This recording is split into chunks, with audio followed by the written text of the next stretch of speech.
Hola, soy Daniel Navarro Ardoy, docente del Máster de Neuroeducación y Educación Física, actualmente profesor de Educación Física en el Instituto de Enseñanza Secundaria de Alquerías, Murcia, y colaborador del Grupo de Investigación Profit de la Universidad de Granada. En este vídeo analizaremos desde un punto de vista práctico las fases del modelo de procesamiento de la información. En primer lugar, realizaremos una breve introducción para pasar a explicar posteriormente cada una de estas fases de este modelo. El modelo de procesamiento de la información pertenece a la corriente cognitiva ubicada dentro del ámbito de la psicología. Se sustenta de los modelos explicativos básicos del aprendizaje motor. Por un lado, el primer modelo de bucle cerrado en el que el papel del feedback es decisivo en el aprendizaje motor. Y por otro lado, en el modelo cibernético de Norbert Wiener en 1948, que se basa en la famosa analogía de ser humano y ordenador, en la que el ser humano procesaría la información en su sistema nervioso central, al igual que lo hace una computadora en su procesador de texto. Antes de estudiar el modelo de procesamiento de información, se debe analizar un aspecto fundamental, la información, la cual puede provenir del exterior del ser humano y del interior del mismo. Este sería pues un carácter interno. Existen diferentes tipos de información, como es el feed forward, información inicial o información disponible antes de la acción, y el feedback o retroalimentación, la información obtenida tras la acción. A su vez, el feedback puede ser intrínseco o extrínseco. En ambos casos, la información puede ser sobre los resultados obtenidos, esto llamaríamos el conocimiento del resultado, o sobre la calidad de ejecución motriz, que en este caso recibe el nombre de conocimiento de la ejecución. Pasamos ahora a analizar las fases, ahora sí, de la información, por donde pasa la información y la ejecución de una acción motriz. El primer mecanismo por el que pasa la información es el perceptivo. Este se hace la pregunta, ¿qué pasa? Presenta dos etapas, la etapa sensorial y la etapa perceptiva. La primera es aquella en la que los receptores sensoriales hacen una búsqueda activa de la información del entorno o información externa y del interior del sujeto, es decir, de la memoria. Por su parte, la etapa perceptiva se podría decir que es la verdadera primera fase del procesamiento de la información y es la etapa en la que se identifica toda la información captada haciendo un filtraje selectivo de la misma. Aquí interviene la atención y la motivación. La eficacia del filtraje selectivo dependerá de la edad, de la experiencia previa y de la dificultad perceptiva a la que nos enfrentemos. De esta forma, al final de la percepción solo quedarán unos pocos estímulos seleccionados y evitaremos la saturación del procesamiento de la información. Por ejemplo, sería la información obtenida por el alumno tras explicar y demostrar el profesor durante una sesión de educación física cómo se ejecuta el lanzamiento a canasta según el modelo ideal del gesto técnico, empleando para ello una pizarra y los movimientos que el profesor realiza durante la explicación. Estaríamos ante un estímulo de carácter visual a la hora de movilizar los brazos, explicar en la pizarra, etc. y auditivo. A continuación, la información atraviesa el mecanismo de decisión que selecciona la respuesta y elige el programa motor adecuado del repertorio motriz potencial del sujeto. Este mecanismo se pregunta ¿qué hago? Por lo tanto, hace referencia al proceso de decisión interno que tiene lugar antes de ejecutar cualquier tarea motriz. Proceso que no siempre es consciente y que fundamentalmente en él se plantea cuál es el problema y las posibles soluciones del mismo. En el proceso de toma de decisiones interviene de forma decisiva las capacidades cognitivas del individuo. Si la acción o movimiento está automatizada, es decir, está en la memoria a largo plazo, la selección de la respuesta será rápida y sin necesidad atencional importante. Asimismo, en niños, el proceso de toma de decisión es más lento porque es más difícil encontrar el programa motor general y adecuado, ¿no? Una vez abstraídas las propiedades del ambiente, el sujeto elige de entre aquellas respuestas que tiene almacenadas la que más se ajusta a la situación concreta en que se encuentra.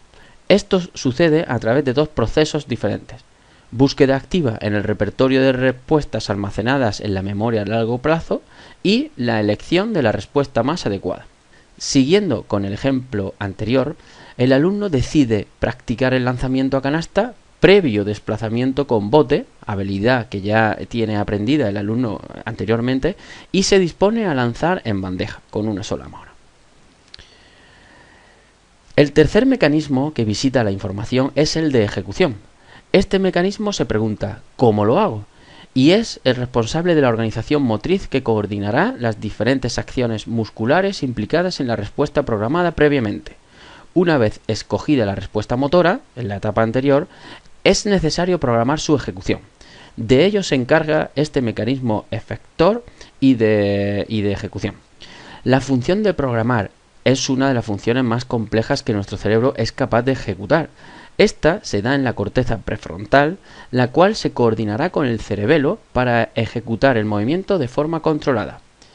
En esta fase se programa la respuesta motora que realizará el sistema musculoesquelético, es decir, define las condiciones específicas de aplicación del programa motor seleccionado, obteniendo una imagen mental clara de lo que tiene que hacer. Una de las estructuras que intervienen en este procesamiento, como ya comentaba anteriormente, es el cerebelo, que es una de las estructuras que más protagonismo tiene en esta fase. En este caso, el alumno se dispone a lanzar con una mano en bandeja, descartando otros tipos de lanzamiento, como podría ser parada en un tiempo, parada en dos tiempos y lanzamiento a canasta desde corta distancia o desde larga distancia. Pero en este caso el alumno elige hacer una entrada en bandeja previo desplazamiento con bote y con el objetivo principal de encestar, obteniendo así una imagen mental del lanzamiento, y acto seguido lanza a canasta y ejecuta ese lanzamiento.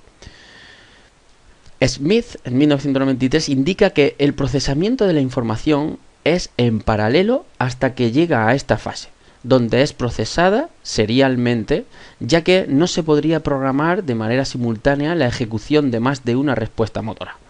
Esta teoría es llamada comúnmente como la teoría del estrangulamiento de la botella de Smith. Seguro que hemos experimentado alguna vez la sensación de pensar dos acciones técnicas al mismo tiempo durante un partido o una situación reducida de juego, como puede ser pasar o lanzar a canasta. Y justo antes de ejecutarlas, con el defensor ya encima de nosotros, pues no tenemos clara cuál realizar y finalmente terminamos realizando una acción torpe y descoordinada. Bueno, pues este es un claro ejemplo en el que nuestro cerebro no está activo y ágil. Puede que estas situaciones sean más frecuentes en personas que han descansado poco, que tienen estrés o incluso que poseen una mala alimentación, ¿no? Situaciones que hacen que nuestro cerebro no tenga una fluidez mental y que de alguna forma pues no tenga un funcionamiento correcto. Pasamos ahora a la cuarta y última fase: el mecanismo de control, en el que se controla la respuesta por medio del feedback. Responde a la pregunta ¿cómo lo corrijo? Es el proceso por el que el feedback, tras la ejecución, es proporcionado al resto de los mecanismos para producir los ajustes pertinentes a la respuesta motriz posterior. El feedback y el control de movimiento nos permite controlar y evaluar la calidad del movimiento y el grado de consecución de los objetivos para ajustar la respuesta motriz y conseguir los objetivos en ejecuciones posteriores. En este caso, tras la ejecución, el alumno obtendrá información por sí mismo, feedback intrínseco, o facilitada por el profesor o algún otro compañero. En este caso sería el feedback extrínseco. Y su mecanismo de control se le proporcionará a los mecanismos para corregir o perfeccionar su próximo lanzamiento a canasta. Tras lanzar a canasta, el alumno observará el resultado del lanzamiento, si ha encestado o si no ha encestado. En este caso hablamos del control del resultado. Y si ha realizado el gesto técnico adecuadamente, según las indicaciones que le comentaba el profesor anteriormente, o según el gesto técnico ideal del lanzamiento a canasta en bandeja. Estaríamos hablando en este caso del control de la ejecución.